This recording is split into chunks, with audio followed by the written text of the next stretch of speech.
Hello and welcome to a Saturday spirituality group with our guest Harvey Newman, who has an extraordinary story to tell. Harvey's been a regular here at Spirituality Group, and now I just pass it over to him, just like that, to share whatever he wants to share, and we'll have an interactive conversation. You go, Harvey. Okay, well, thank you, Dan.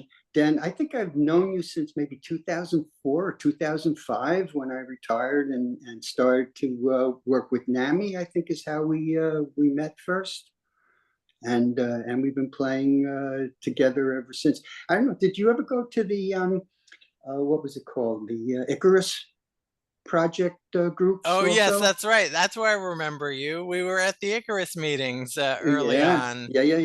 yeah. Fascinating. Of course, they evolved into something very different eventually, but during that time, it was just me getting in touch with my own bipolarism, if you will, but also finding out what other people had experienced with being bipolar.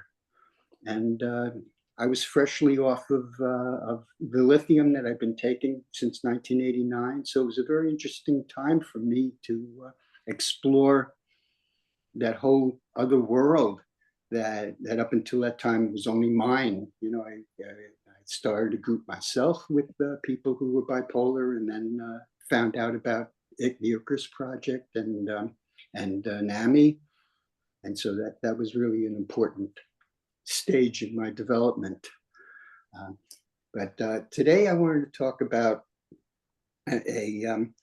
I guess you could call it an experiment that I created for myself back in 1977.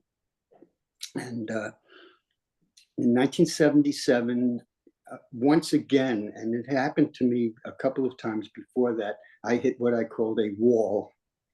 And that wall seemed absolutely the end. And that particular morning of February 19th, I think it was right before the President's weekend. I just hit that wall. And that wall at that point was, I saw no future for myself. I saw no opportunities for any form of growth. I had no money. I was living down in the basement of someone's house in Brooklyn. And I got up that morning. Actually, I could start by the night before. I was invited to my old girlfriend's housewarming. She'd moved to another apartment, and I thought that meant that perhaps we would start the relationship all over again. Instead, she threw me out that night. I came home by myself, and the next morning I got up. I had a nice breakfast, and then I took out my auto harp, which is an instrument that I had learned to play for many years, and had been a source of joy to me. And I started to play it and sing a song that I had written myself. And the auto harp sounded like a piece of tin, and my voice sounded to me like chalk on a blackboard. And I said, if you don't mind my using some foul language, fuck it, this is it. I just don't give a shit about my life. I am getting into bed, and I'm not coming out of bed until I'm dead. And I did that. I got into bed. The first thought I had once I got into bed was, well, what's going to happen if I soil myself in bed? And I said, you know what? I don't care. And I lay in that bed for 2.5 days. And during those 2.5 days, what can you do in bed except let your mind go? I mean, there were no distractions. There was no television. There was no music. There was nothing, just my head. And I just kept on thinking about different aspects of my life. And each aspect of my life, when I finished the whole thought of it, remembrance of all the different things that happened during that period of my life, I said, goodbye. I'm never going to think about you again. And I went on to the next aspect of my life. So one of the things that I think I need to do before I continue with this is give you a little bit of a background on where I come from or came from. So my mother used to tell 2 stories about me. when I was a baby. The first story was about how they discovered that I was musically inclined and talented with music. And that was, my mother took me out in a baby carriage. I must have been, I don't know, 6 months old. And she parked the carriage in front of a supermarket, went inside to buy some things. And when she went back to the clerk, she looked out the window and there was a crowd around my carriage. And she rushed out to see why there was a crowd around my carriage. And it turned out that there was a organ grinder with a monkey.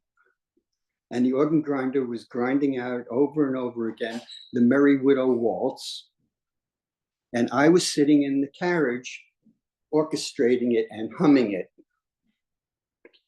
And that gave them the first indication that I was into music.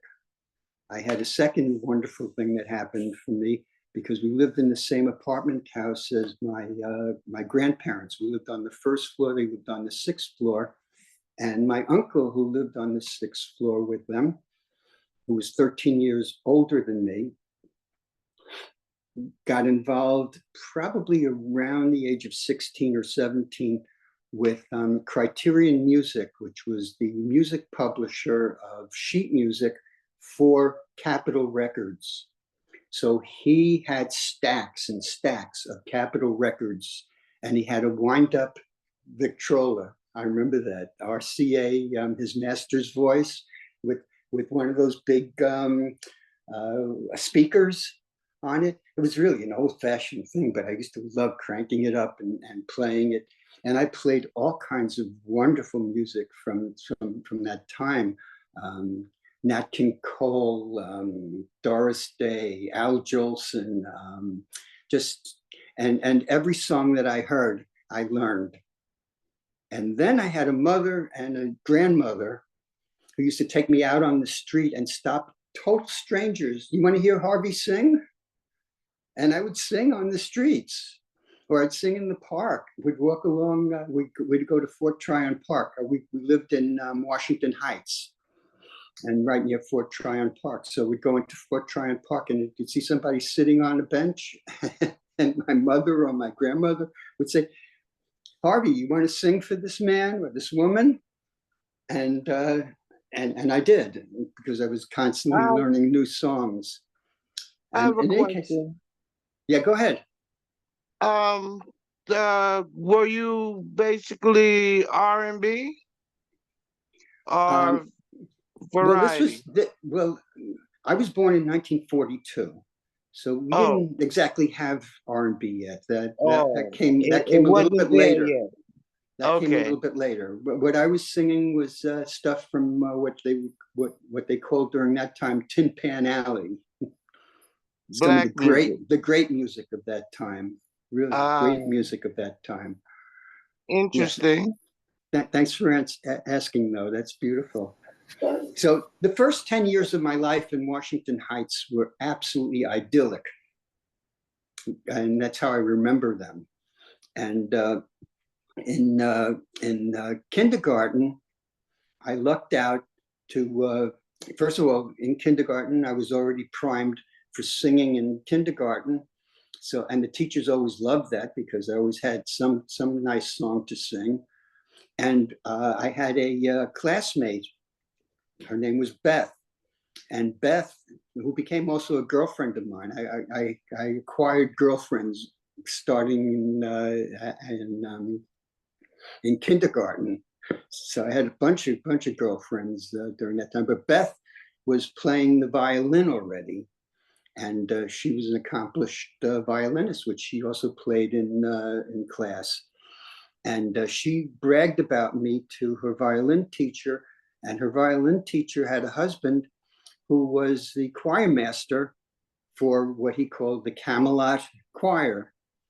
And the thing that was most interesting to me about Mr. Camelot and all of the other people in the choir, because I eventually became one of their soloists, and I learned to sing in Hebrew, but not really understand what I was singing, but it was still very, very special to me. And I sang the first year for the high holidays at the age of 5. And soon thereafter, I turned 6 because I was born in November. And in any case, singing became my career. I mean, and my dad became my manager. But what I didn't realize was he was not only managing my singing and my profession, but he was kind of managing my life in general.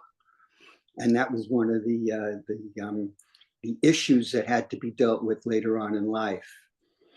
But yeah, so I sang there. I sang up in the mountains, up in what they call the Borscht Belt for Passover every year. And I did that till I was 16 years old. And my particular feeling was that I was going to be a professional singer in some form or other. In high school, I majored in music for the first 2 years of high school. And then my music teacher basically read us the riot act about music. She said, you know, breaking into the professional aspect of music is not going to be easy for most of you men. Some of you women might have a shot if you're very attractive and you have a good voice, but don't count on making it to become a star necessarily. And so the more likely thing is that you're going to be a teacher of music. And my father had a disdain for teaching as a profession. Let's put it that way. And so, whatever my father believed, I did, because I couldn't see anything any other way but through my father's eyes. So we discussed this after I came home from school that time, and I said, you know, I'm not going to make it as a professional. I was surrounded by much more talented people than myself in my music major classes. And so I said, well, what am I going to do? And my father came up with the idea that I should become an engineer. You can make a lot of money as an engineer. I had absolutely no background to have that, but that was my father's pipe dream, if you will. And so in my senior year, I took a physics course, didn't really understand it that well. And then when I got into Queens College as a pre-engineering student, I discovered within about 2 or 3 weeks that I was way over my head. And so I dropped out of that program and I went back to being a music major in college. But again, with that idea that I would be teaching, and somehow again, that really didn't work for me because I knew how my dad would feel about teaching. So eventually I got into accounting. And I was good. I was good with numbers. That was primarily why I thought that maybe I could make it in engineering, but certainly accounting was much more to my abilities. So I started to be doing very well in my accounting courses and such.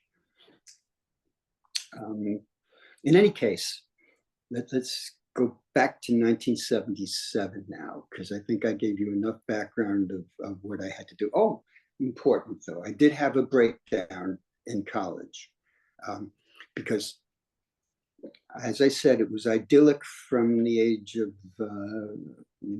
until I was 10 years old. And then we moved out to Queens, and that changed my life entirely because I was short. I was not athletic. I was into my music. And the other kids who came into that community had been playing ball and stickball and punch ball and all that. I knew nothing about that world. And I started to be bullied as a kid. And that was the first time I experienced bullying. And that went from 10 to about 16 when I finally grew in height. And that made a big difference for me because they stopped bullying me. So that was a very important part of my life. In any case, in college, I'm taking my courses in accounting. I was in my second year of studying accounting, and I'm studying for a test. And my father says, come on out, it's Sunday. I said, no, I'm not going out today. I have to go and study because tomorrow I have a big exam in accounting. And he demeaned accounting. What he said was, he said, oh, I could do accounting in a shoebox. What are you wasting your time? So when I went in to take my test that day, I totally blanked out. It was like I was reading hieroglyphics instead of being able to, and I turned in an exam paper with absolutely nothing on it except my name and the class and the date. I could not write a single thing, and I'd never experienced anything like that in my life. And I said, I've just fallen apart. What's going on? And the first thing I thought about was how embarrassing it would be to come home and tell my parents what had happened. So I ran away instead. I went all the way down to Pennsylvania. And when I got down to Pennsylvania, the people from the fraternity house that I had met a few months before suggested that I call my dad and he should come down and pick me up and bring me back home. But that was the beginning of my recognizing that there was really something wrong with my thinking, I guess you could call it. Anyway, I went right into I guess you could call it suicidal depression. And that lasted until I finally went back to Queens College and to their counseling. And my dad went also. And my dad went in first. And when he left, I went into the counselor, and the counselor told me that my dad had concerns about me and what would happen to me if he wasn't there to manage my life for me when he died. So this was in let's see, what year was that? That was 1962. Anyway, we determined that the best thing for me to do was just to go to a psychiatrist. A psychologist, actually, wasn't a psychiatrist, a psychologist. And I started working with him. My dad said, I'm not going to pay for it. He didn't believe in psychology at all. So I had to pay for it. So I had to go back to work and pay for my own therapy. 3 weeks after I started therapy, my therapist said to me, he said, you know what you are, Harvey? I said, no. He said, you're an alchemist in reverse.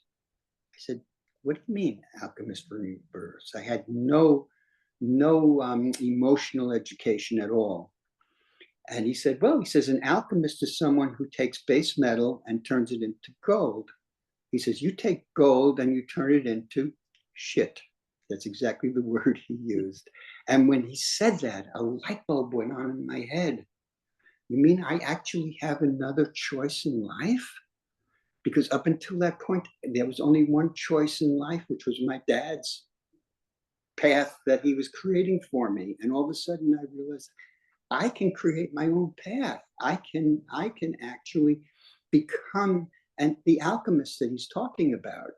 And I started to apply it to life. And I discovered that it was really very, very powerful for me to discover that I have a choice in life. In any case, the next thing that happened was I got drafted into the Army. It was 1966, and I figured I wouldn't be going into the Army when I got drafted because of my therapeutic background and also my eyes. But they drafted me, and they put me in basic training, and basic training was wonderful. I loved it. That was an opportunity to really expand myself. And I was older than all the other kids in my the platoon that I was in. So I was kind of like the granddaddy for them, and it was really very good and very special to discover that that I could, you know, help them, and they helped me too. They helped me in the physical part. I helped them in the learning part, because there's a lot of tests and things that you have to learn to be in the Army, and I helped them with that part of it. Anyway, basic training was wonderful. I went through artillery survey specialist school after that, which is funny. When I told people that story a while back, they said, "So what do the three letters stand for?"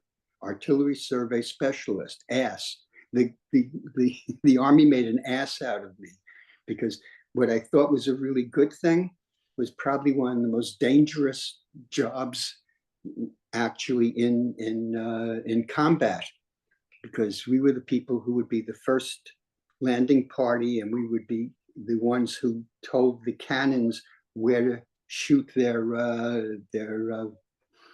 ammunition over at camps. So we were like sitting ducks, because we were using a theodolite. You had to turn it this way, so you didn't even have.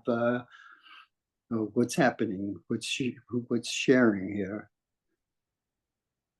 You are sharing screen. How did that happen?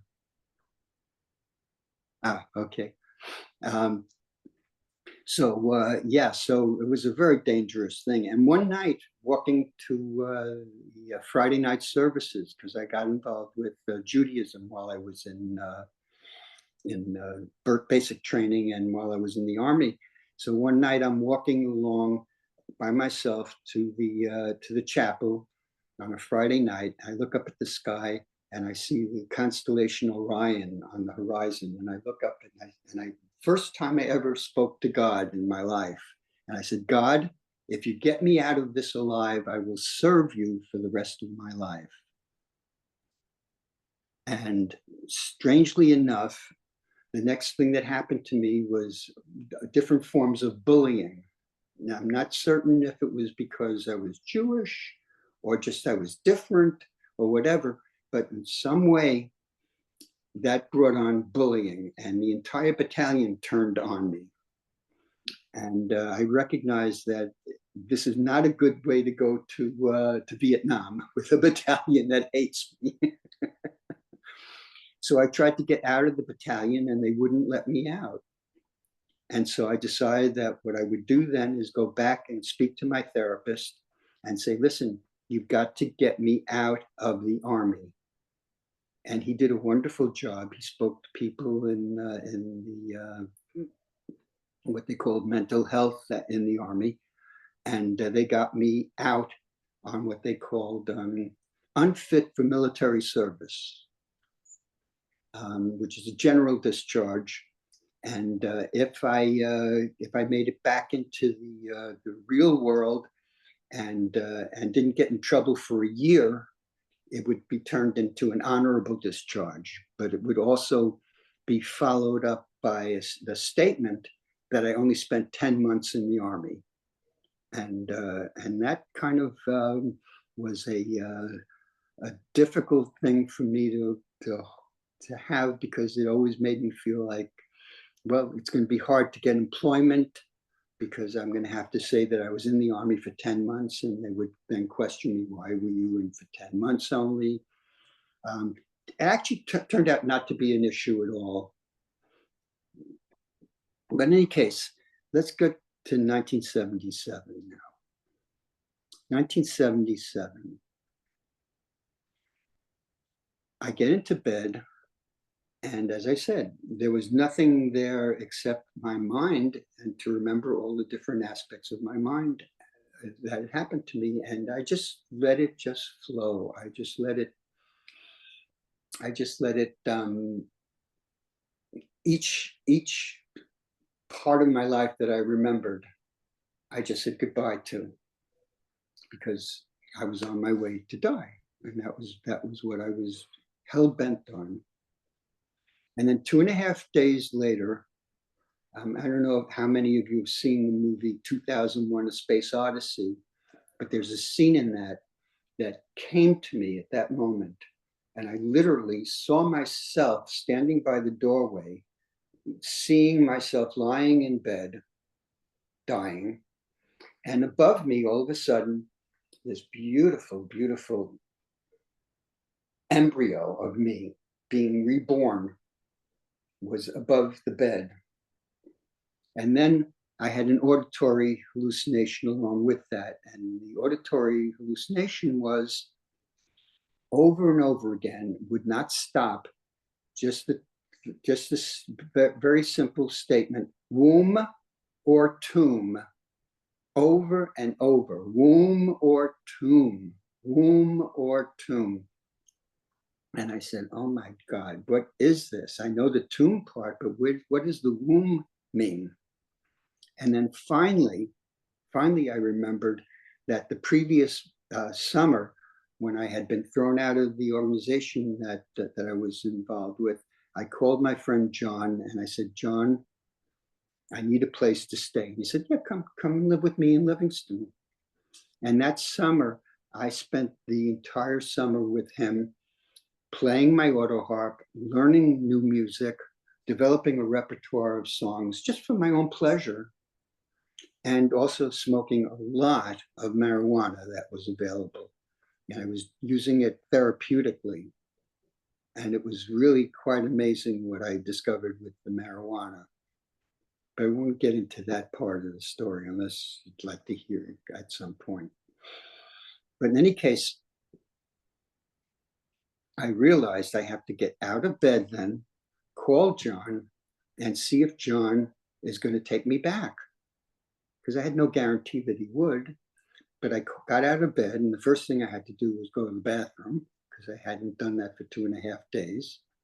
And the second thing I did was get on the phone and I called John. He was there, told him what I was doing.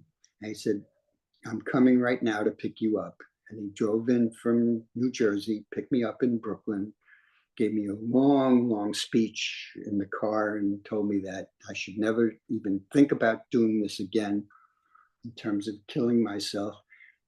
But he also said, I have a friend who's a therapist who lives nearby, and I want you to see the therapist. So he paid for a therapist for me to have individual and group therapy for a period of time while I was staying in Livingston and getting myself back on track.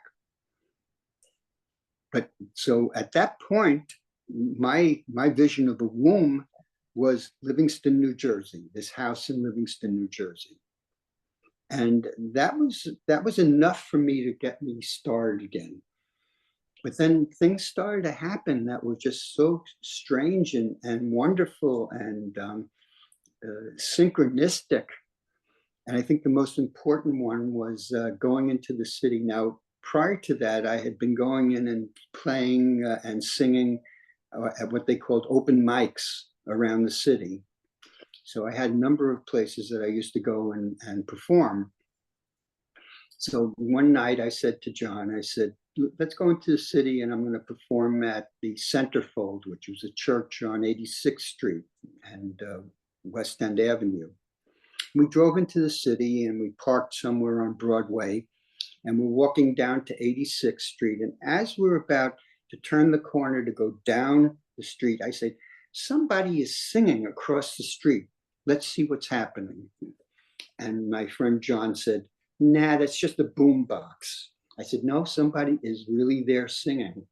So we walked across the street and at the corner of 86th and Broadway, who was it? A friend of ours, a mutual friend of ours. We both knew her and she was singing as a street performer. She had a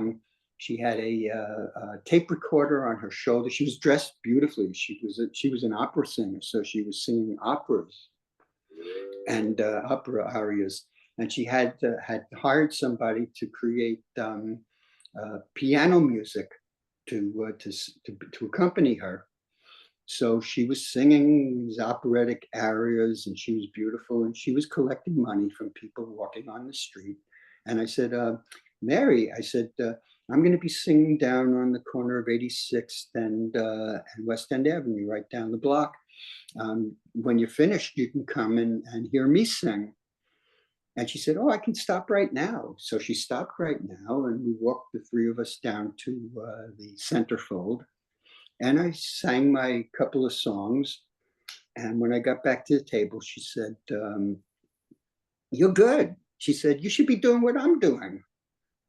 And I looked at her and I said, oh, that feels too much like begging. And she looked at me with a hurt expression. And she said, it's not begging. She says, it's serving people. Now remember, serving. And that resonated with me. And I said, you know what? I'm going to do that.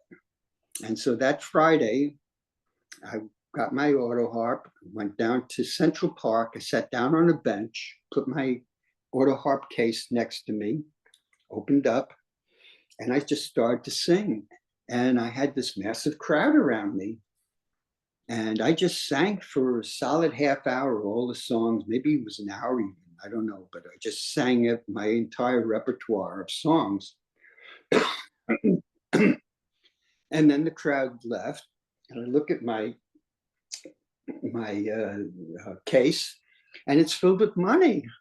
And I said, wow, this is an incredible thing. And I said, and I used to joke about it. I used to say, my dad always said that the money doesn't grow on trees, but somehow in this park, I can make money grow on trees. Harvey, And I have a question here. go ahead. Did you still think you were begging? Not at all. No, serving. All Service. right, all right. You remember what I said, God, if you get me out of this alive, I will serve you for the rest of my life. So service was exactly what I was doing at that point. And that's how I saw it. But I didn't like the crowds around me. There was something about being surrounded by a crowd. And so I eventually created my own form of entertaining, which was to sing to individuals. I would walk down the street, and with my auto harp on my chest, and I'd say, hi, I'd like to sing a song for you. And they'd either say, go ahead, or they'd say, or not say anything, just ignore me and keep walking by, or just stay on their seat and say, no, I'm not interested, or whatever. But I eventually found that people waiting for the Delacorte Theater, Shakespeare in the Park, they would camp out for the tickets, and I would entertain them there on the Great Lawn. And that was a really amazing period of my life. Along the way, a good friend of mine said, you know what? I go to the Universalist Church on Wednesday nights. Every other Wednesday night, they have something called a community night dinner. And I bet you could go there and sing for your supper. And so I went with her, and I met a nice bunch of people, and I entertained them that night. And they said, come back in 2 weeks. So 2 weeks later, I come back, and there's an interesting part to that story. That morning, I was out on Long Island because my uncle, that was my father's brother, had died. I forgot to tell you that my father died in 1970, which was quite an amazing story also. Maybe I can throw that in at some point. But my uncle died that day, and I went to his memorial service, and it was such an incredible day. I'm sitting there and I'm saying, wow, this is really amazing for my uncle, who I truly loved, Uncle Morty. And I was, how should I say it? I was celebrating his life in my head. And a friend of his who was sitting next to me said, Harvey, what are you doing? And I said, why? She said, you're absolutely glowing. And I said, should I tamp it down? It's a funeral. She said, no. I like that energy. So I had started the day with this kind of energy. And then I went afterwards to the Shiva that they had after the burial. And another uncle, another brother of my father's, said, "Well, I'm going into the city later on. I can drop you off in Staten Island, and you can take the Staten Island ferry back to Manhattan." And here I am with my auto harp case, because I know I'm going to the Universalist Church that night. And I take this wonderful ferry ride across from Staten Island, and I get into Manhattan, and I go up to the Universalist Church, and I walk in the door, and there is the man who was the host of the evening, and he's standing there talking with this very attractive woman. And as I walk in, he says, "Harvey, I want you to meet Candy." Now, I don't have a picture of Candy from that period of time, but let me see if I can find the best picture of her from that period of time. Let me see if here she is. So, by the way, the picture that you put was of Sharon, but that's Candy. Can you see? Can everybody see it? Yeah. Yeah, that was Candy. And she was just so beautiful and so loving and so out of my range. I mean, that's the most incredible part of this for me to realize is when I talked with her afterwards, she turned out to be 16 years older than me. She was Cuban by birth. At that point in time, I did not necessarily see what I recognized to be ultimately was she was the daughter of a Jamaican woman and a Cuban man who had met in Havana and got married. And she was the firstborn in Cuba. And then they came to the United States. She was 3.5 when they came to the US. And when I met her. Another question. Go ahead. Was she also into music? Oh, yeah, very much. Oh, very much. And music and dancing. Oh, my God. Did we dance? She taught me salsa dancing. And she was a real firecracker. So when she told me, when I said I'm 34 and she said I'm 50, I said, "Oh, this is not going to happen. This is not going to happen." But she gave me her number, and it took me about a week to get up the courage because I figured I would be rejected. Because I mean, I had no money, I had no home really. I was living in Livingston, New Jersey, and then coming into the city periodically. I had a lot of friends in the city who would put me up while I was in the city because sometimes I had to play for a while before I could get my bus fare to go back to Livingston. And so it was a constant thing of getting money by singing in the streets or in Central Park, and then so it was back and forth between the city and Livingston, New Jersey. And anyway, I called Candy up, and a man answers the phone. Uh-oh, who's this man? I said, "Is Candy there?" He says, "I'm sorry, she's not here now, but you can call back about 11 o'clock and she'll be back." So I called at 11. And of course, the first question was, who was that man who answered the phone? And she said, "Oh, it was my father. He lives with me here." So that was okay. And so we started dating. And our first date was to go see a show that a friend of mine was an actress in, who'd gotten me comp tickets to see something called Metaphysical Vaudeville.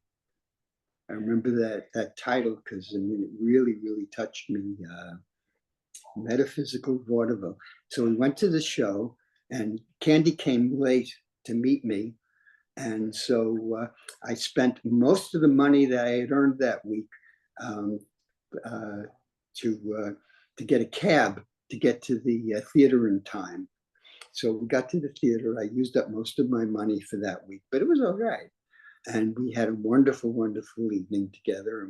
And afterwards, where I was sitting at McDonald's and having a little bit to eat, I said to her, tomorrow I'm going to go visit something that I just heard about called the Sea Hippies. This was a group of people who lived on a ship as a commune, and they were a fundamentalist Christian group who called themselves Sea Hippies because, among other things, they had a relationship with what they called God's weed, which is marijuana. And I had had so much of experience with marijuana, so it was a very interesting fit for me, I thought. So we go on the ship together. Oh, she says, yeah, I'll go with you. So that Saturday morning, we took off for City Island, where the ship was. And we met King, who was the captain of the ship. And he had created literally a court. He had a minister, he had a scribe, and he had his followers on the ship. And they introduced me. Well, that was a point at which King really was like the matchmaker for us. He said, because we just really dated only once the night before. So he said, are you sexually attracted to this woman? And I said, yes. And he asked Candy, he said, are you sexually attracted to this man? And she said, yes. And that kind of clinched it in terms of what kind of a relationship we were going to have. But then he threw in a clinker for me anyway. And he said, how would you like to stay on the ship and join us? Because I was a musician and they were musicians, and we sang, and I sang a couple of songs that I had written. And so I said, yeah, let me try that out. So I signed on to the ship. In fact, the following day, Sunday, I went to Livingston. I took all of my possessions and brought them onto the ship. And I was going to go with them on their journey as a Christian commune that was teaching people how to use marijuana in a specific way, because they had a ritual that they did with marijuana. And the ritual was that every morning we would sit around in a circle, and each one of us would have a pipe, and there was a bowl in the center, and you would take a little scoop of marijuana, put it into your pipe, and then you'd have to wait until King lit up first, and then everybody else would light up. And we would hold our breaths for as long as we could, and then, of course, exhale. So it was not only smoking, but also hyperventilation was part of the process. And I understood that very well myself. And then they would get into something interesting. So first, King would be reading from the Gospels. He would pick a section of the Gospels and he would read from the Gospels. And we had to really concentrate. If anybody kind of nodded out or whatever, they were chastised and brought back to being conscious. And we would light up periodically while this was happening. When he was finished with the section, they all sat around, and what they did was very interesting. They growled. And of course, I knew about, I had already read about and practiced to some degree what they called what was it called? The scream therapy. But instead of screaming, they growled. But it was a clearing of one's negativities, I guess you could say. And they would growl for a certain period of time, and eventually they would stop. And that was the end of that would be the end of our ritual that day. Well, on Friday of that week, I decided not to growl instead. And instead, and I remember I was facing a porthole, and it was in the morning, and we're sitting there and they're starting to growl, and I'm deciding that what I'm going to do instead is hold my breath instead. And something very strange happened that morning. As I was holding my breath, the longer I held my breath, the growling was coming down, almost to like purring instead of growling. All the men in the circle. Oh, this was only a men's circle. There were a couple of women, but the women were never part of that. But all the men would start to decrease their growling. And then when I would take a deep breath, their growling would go back up. And I was literally orchestrating their growling by my breathing. And it was the strangest thing I'd ever experienced in my life.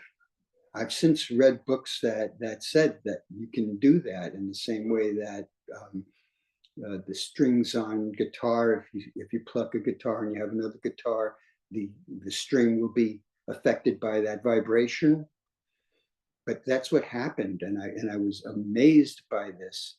But at the same time, through that porthole, the light just came streaming in on me through that porthole. And again, a kind of auditory hallucination, if you will.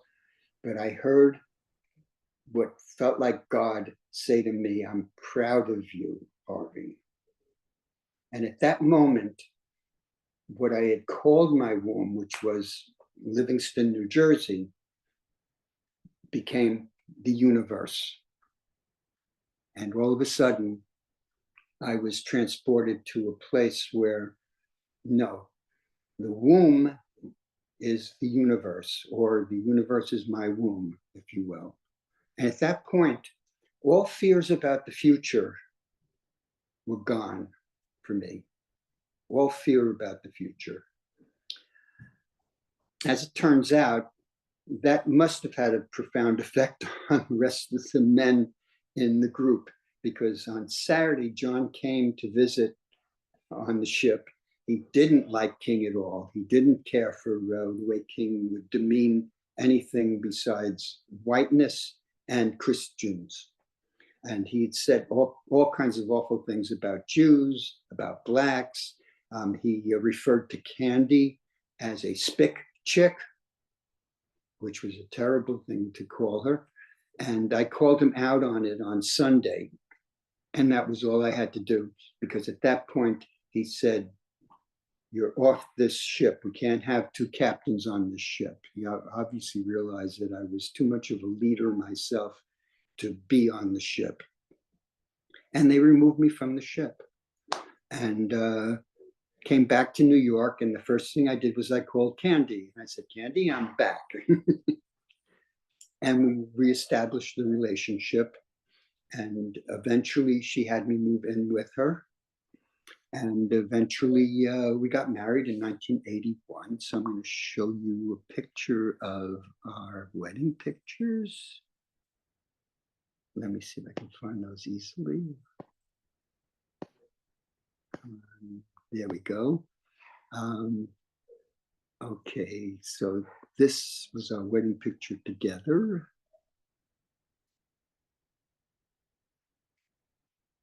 Now, you may be interested, wasn't she beautiful for her wedding? Now, let's see, that was 1981. So she was, and it was right before her birthday. So it was September 12th, and she was born on September 16th. So it's nice. Yeah. in 1926, she was born. And 1981, so let me do the math. That was, she was 53 years old. Am I right? No, 55. This was Candy at 55. And of course, that would make me going on 39, I think. Yeah, and if you notice, there's a bandage across my nose. I had been mugged that morning. Coming home from work. So that was Candy and me at our wedding. When the priest, who was a friend of us, minister who married us, saw me, he said, "Did you try to back out and she punched you in the nose?" No, unfortunately, it wasn't that easy. No, I had been mugged that morning. And this is one of my favorite pictures from that. And you can see she's asking herself, I'm sure, how did I get into this? Where's that picture? What an expressive face she had. There we go.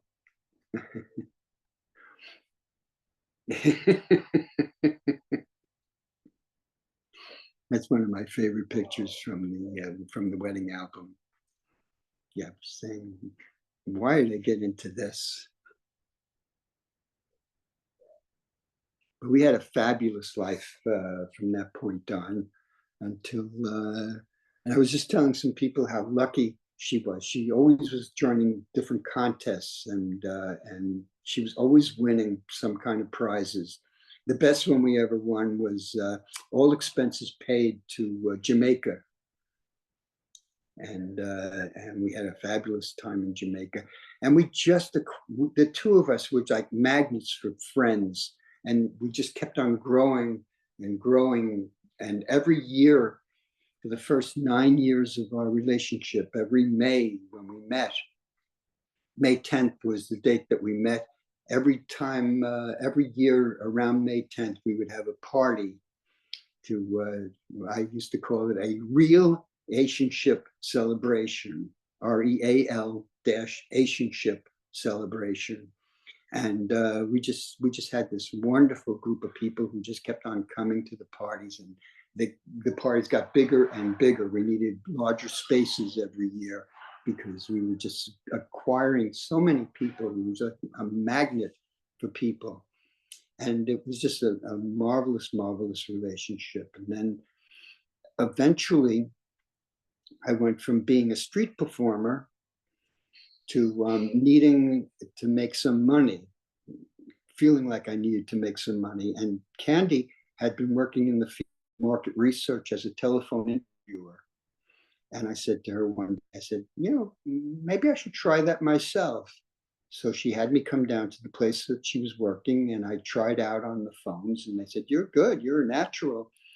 And so I became a telephone interviewer. And it was great because, I mean, it would literally like going to work and being on a date at the same time, because Candy was always near me. And so we would see each other at break time and all of that. So it was really wonderful. And eventually that led to my working full-time for 21 years with a market research company. And I continued working there until 1989. And that was an interesting time. In 1989, I was diagnosed with melanoma on my back. And it had reached the point of stage 2, which was fairly serious. But I didn't know it was happening because it was on my back and nobody noticed it. And so I went to a dermatologist, and he said, you've got to have that cut out. And so I had the operation on my back. And when it finished, I went into kind of a form of depression. And I couldn't figure out what was going on about that. And then I went out to my sister, and my sister was a big pothead. She loved smoking grass, and we always did when I came out. But this particular time, she said to me, I'm gonna light up. Do you want to join me? And I said, no. And she said, why? I said, well, you're not going to believe this, but I only smoke when I'm feeling up. I don't like to smoke when I'm feeling down. And she said, why? I'm feeling down. And I told her, I said, I have this ambivalent feeling. I'm feeling overwhelmed by life and almost wishing that the melanoma had taken me out. I said, I didn't want to, I would never kill myself. I would never even attempt what I did in 77. But I also recognize that, you know, there's something that I called unconscious suicide. And I think that some people actually do that. They end their lives by having some kind of, quote, accident happen to them, or something that they do that will cause them to die. Yeah. Was somebody wanted to ask a question about that, or no? Okay. So my sister said at that point, do you think that maybe you have a little bit of what mom had? Now, I didn't talk too much about my mom, but here's the thing. My mother, and I didn't know about this till I was probably maybe 19. It was the first time I ever saw my mother have what they called in those days a nervous breakdown. And when I saw it, I just thought that was the first time it ever happened. And my sister said, so why do you think you were sent out as a kid to different relatives periodically? And I said, it never occurred to me. What are you talking about? She said, every time that you were sent away to different relatives, mom was having a nervous breakdown. She had been doing that probably since after my sister was born. And my father had my sister, who was younger than me, take care of my mother while she was having these breakdowns. And of course, then she was also hospitalized. And the first time I saw her hospitalized was I was about 19. And at that point, they were giving her what they call electroshock therapy.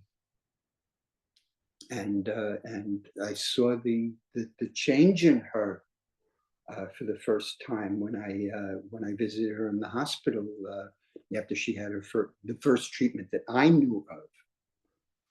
Anyway, so she was in those days they call it manic depressive. Now we call it bipolar, and that was the first indication that I had maybe something like that myself. So I went to a psychiatrist the very next day, told my story, and he said, you know what?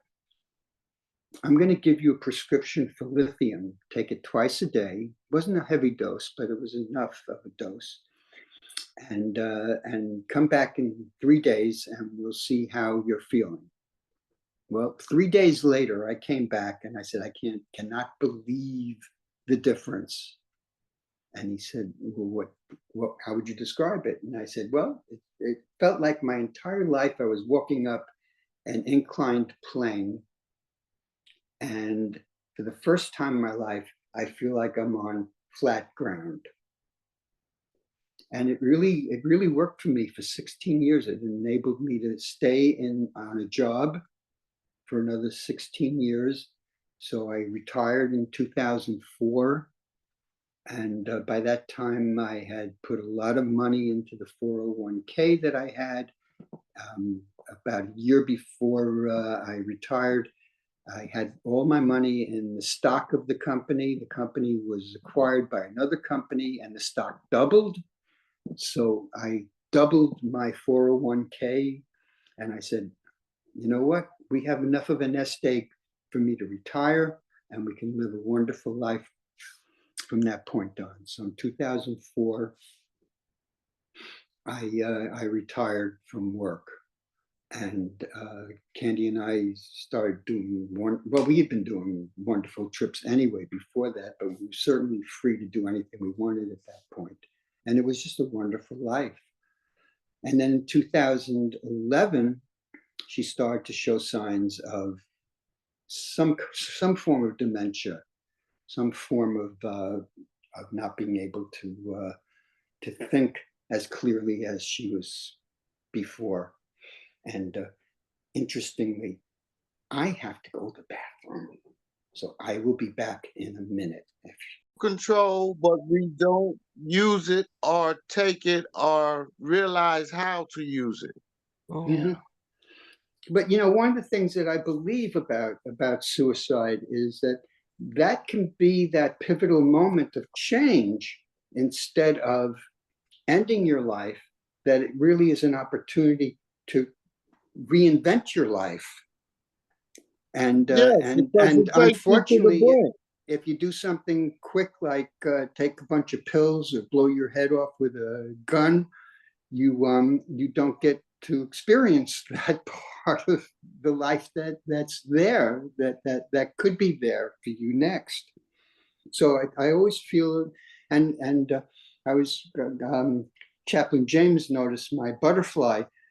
In a sense, this is a perfect example of that statement, because if you look at that bed that I stayed in for 2.5 days, you could see that as the chrysalis or as the cocoon from being a caterpillar to a butterfly. And so that period that I gave myself was an opportunity to break everything down that happened to me before, to come to a recognition that that's over. That part of my life is over. I can let it go. I don't have to have regrets about it. I don't have to have resentments about it, and just see it as that was the stage that I was in as a caterpillar. Womb of the And tomb, Harvey. exactly. Gail has her hand raised. Go ahead. Yes, I asked a question, but you were gone. I didn't realize you were gone. I just want to know, since your wife was older, I just want to did she have any kids of her own? I'm just curious. She had two older daughters. Her oldest daughter was about 2 years younger than me. Oh, that's interesting. Okay, Yeah. thank you. Yeah, and eventually they split with us, which was a real source of pain for Candy. In fact, Candy was on the way to becoming an alcoholic when I recognized what she was doing, which was she was trying to soothe her pain with alcohol, and she was getting herself really zonkered out. And I So said, you "Honey," saved her, Harvey? I'm sorry. You saved her? I guess so. You could say that. Yeah. All right. Good job, Harvey. Good job.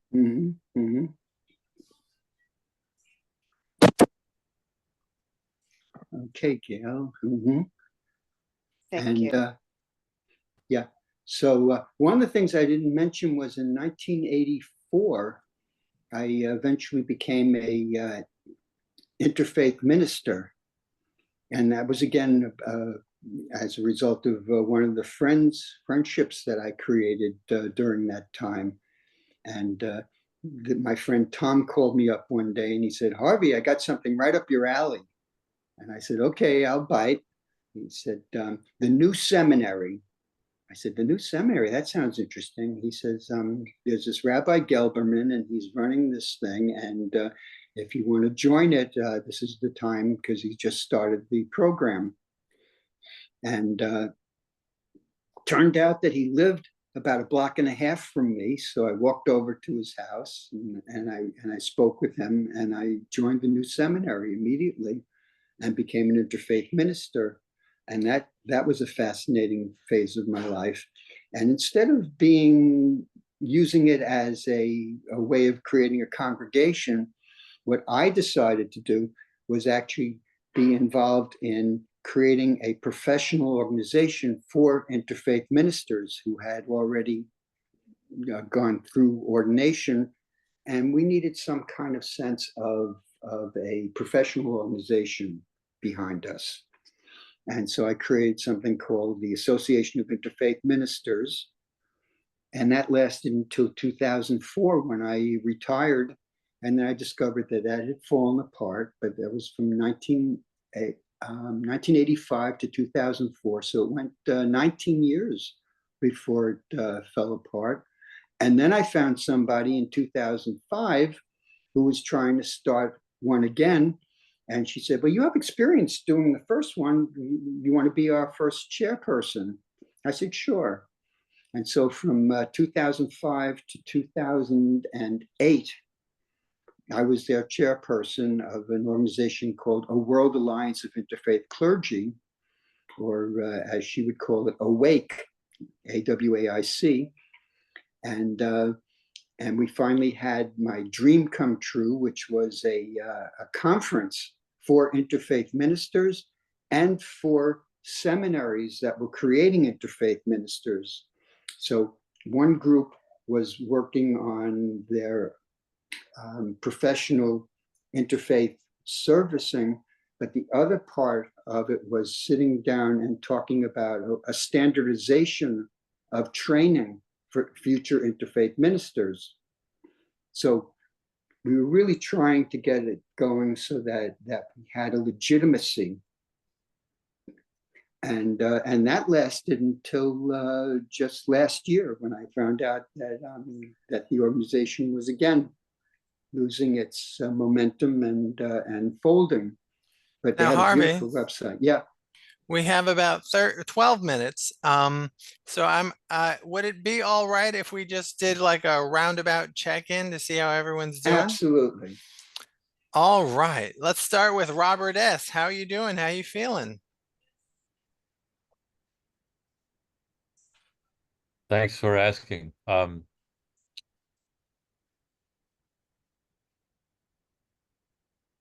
I was kind of suicidal before I got on the meeting. I have been for a few days, and I'm feeling like I have one foot on the ground now, and more positive, less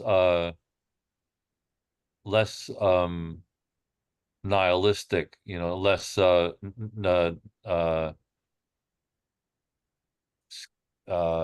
pessimistic.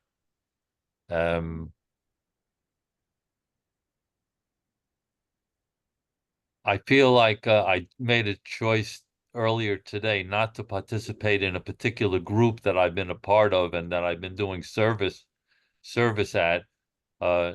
And I see now that my intuitive decision was probably very good, because they tend to be a little bit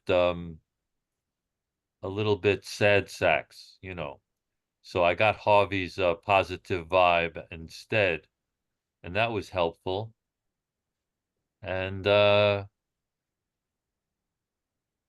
been obsessing about going to a delicatessen on 33rd and 3rd since like 2 days ago, where I would just be hedonistic and enjoy the expensive sandwiches, and the service is kind of upscale.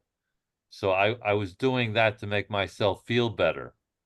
And I don't think I need to do that now. I think I can go through the day and get back on track with being of service. And the two things that I learned recently is stop playing God and change. Very interesting. With that, I'll leave you with that. Well, Robert, I'm glad you came, and you're going to be in my prayers, okay, my friend? Tiffany, how you feeling? I'm feeling pretty well right now. I liked hearing Harvey's story. I liked the humor that when I think about living on a boat with a bunch of weed hippies, that's hilarious. Okay? On a ship, excuse me, that's absolutely like humanity just keeps on doing stuff. It's funny to hear about your stint in the cult and how you got through all of these different, like, really wild situations. I'm glad I feel,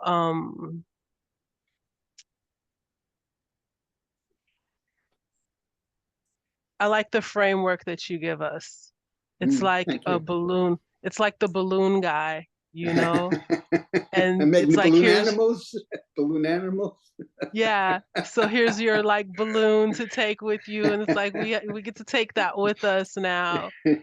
So I'm glad to hear your story. You've had it's very interesting. I like the way we're able to not embellish it, but the way you tell the story, it leaves room for us to animate it in our mind, So I thank you for sharing your life with us today. Yeah, I neglected to say that once I retired, I actually stopped the lithium. I titrated myself off it with the directions of my doctor, and have been off of it ever since. But I never went down into those places that I had been in before. I've always been level or higher, but Yeah. not, Well, thank not goodness for that. those I low hear spaces. Yeah. like Yeah, that. life rewired you there. Yeah. You got, Yeah, absolutely. and that was like your crutches as you were Yeah. All right, moving we've through. got like 7 minutes, Okay. so Let other people speak. Yes. let's keep it brief, you guys. Angela, go ahead. I want to thank you, Harvey. I really enjoyed that presentation.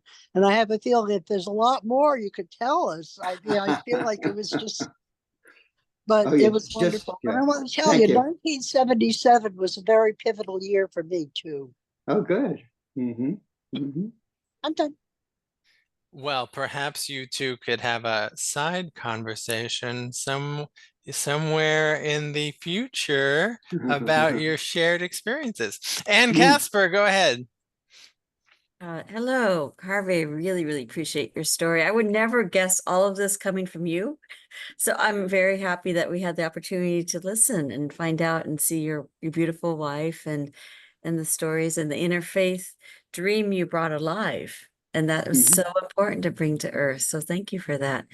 And I also want to say, Robert, I'm glad you're here too. And had a really hard day yesterday. So I'm happy to see you all. Karen Thank you. S., are you there? Yes, I'm here. Thank you so much for having me for that. I came in today and I got a chance to hear your amazing life journey. Just all the different chapters. It feels like a really amazing book that I got a chance to read through just listening to you. I hope that everything turned out fine with Candy as well. I know you didn't really get to, Not finish. too much. No. Oh, I'm sorry. But thank you That's for okay. sharing. Cecilia, are you there, Cecilia?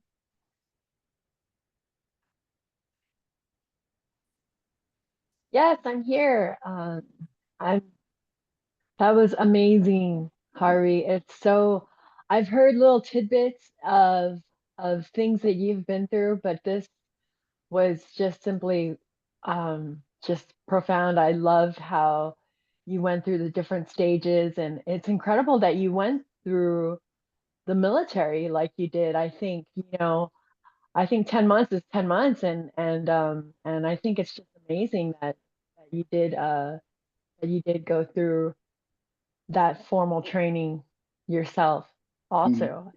Mm-hmm. This Thank was you so much. Candy. This was Candy in 2021, I think. Maybe a few months before she died, and she was so beautiful, and she is laughing right now. This is her laughing, outrageously laughing. Yes. Alessandro, we haven't heard from you, Alessandro. Can you, are you there? Alessandro. All right, Alessandro, we'll come back to you. Frank Q, are you there? Hey, yeah, I think it's awesome how your parents, people in your life, parents, etc., recognize your creative and artistic gifts when you were early on, and yeah, and then you went through you did the music stuff, and you're a good singer. Yeah, that's very. That's it's a tough market to be in the creative field because there's only a few spots available, and yeah, I can relate to that. Yeah. Mm-hmm. Helen now, Newman. Oh, I'm sorry. Go ahead, Thank Frank. you. Hold on, Helen. Hold on. No, I'm Frank's trying. not finished. Go ahead, Frank. Frank, I'm I sorry I think now interrupted you. now the market's a little bit more different. There's more chances for creative people now because like there's a lot of like people who want to be content creators or like a small business or whatever, restaurants that or whatever, they might need a musician to write like a short jingle for like their restaurant or for their YouTube channel or for their TikTok channel, and then there's a market for it. So they'll pay people like you to create something short, and then they'll pay you whatever. Yeah. So there's a market now because there's a lot influx of creators. Yeah. Mm-hmm. Thank you, Frank. Sorry about that, Helen. Go ahead.